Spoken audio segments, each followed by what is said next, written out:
For centuries, the exact pronunciation, rhythm, and tone of Islamic texts haven't been preserved by paper alone.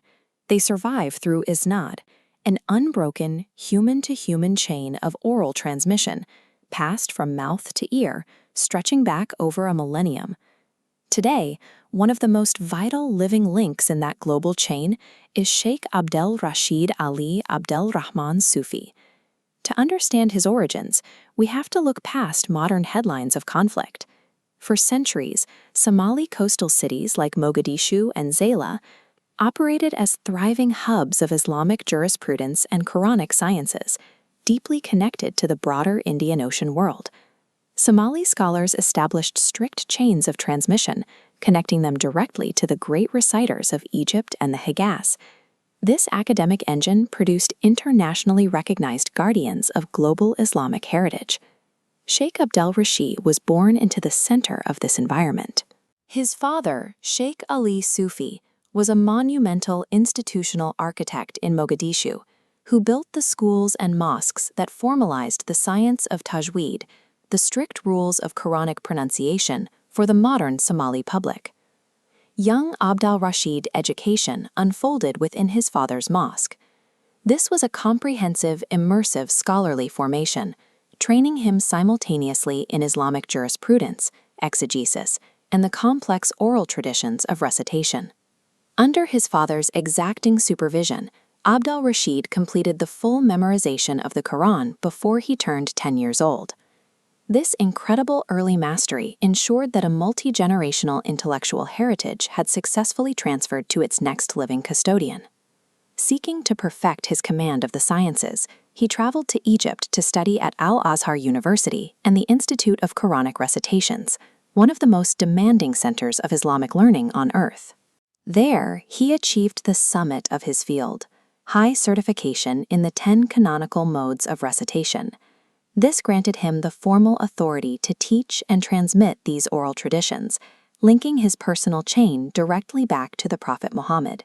Armed with this mastery, he returned to Mogadishu to serve as imam and mufti, positioning himself to lead the next generation of Somali scholars.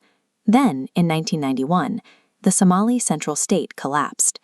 The ensuing civil conflict devastated Mogadishu, destroying institutions and forcing the nation's educated class, including Sheikh Abdul Rashid, into exile. The survival of a geographically rooted tradition now depended entirely on the individuals carrying it across borders. He relocated to Qatar, where the Ministry of Al-Qaf appointed him as imam of the Anas ibn Malik Mosque in Doha. This provided a secure, highly resourced platform to continue his work.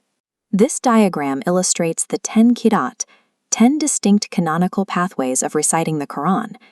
Each path has strict grammatical rules, varying phonetics, and precise articulations. Few living scholars can shift between all 10 modes, including the Hafs mode, Warsh tradition, and Al-Duri narrations.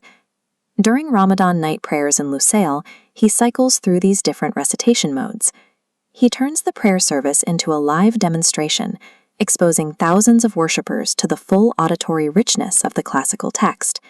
His tenure in Doha became the platform for his tradition to reach an international audience, utilizing Qatar's resources to amplify his mastery far beyond the Somali community.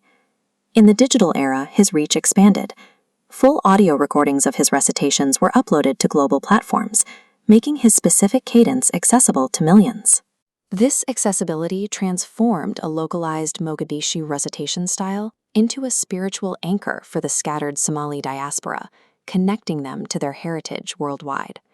To ensure the structural future of this education, he established the Sheikh Ali Sufi International Qira'at Award in East Africa, drawing elite competitors from dozens of countries. By naming this competition after his father, he ensured their family's specific link in the chain of oral transmission would outlive them both. In November 2025, after approximately 2 decades abroad, Sheikh Abdul Rashid made a historic return to Mogadishu. He was formally received by the Somali president at Villa Somalia, recognizing the vital role religious scholars play in the nation's peacebuilding and social cohesion. During the visit, he launched the Khairukum charitable program, re-engaging with the city's educational landscape and providing public lectures on religious guidance and social harmony. The return of Sheikh Abdul Rashid demonstrated that the Somali scholarly chain remained intact despite decades of displacement. By re-establishing local educational programs, he reconnected his homeland to the global network of Quranic preservation he spent his life guarding.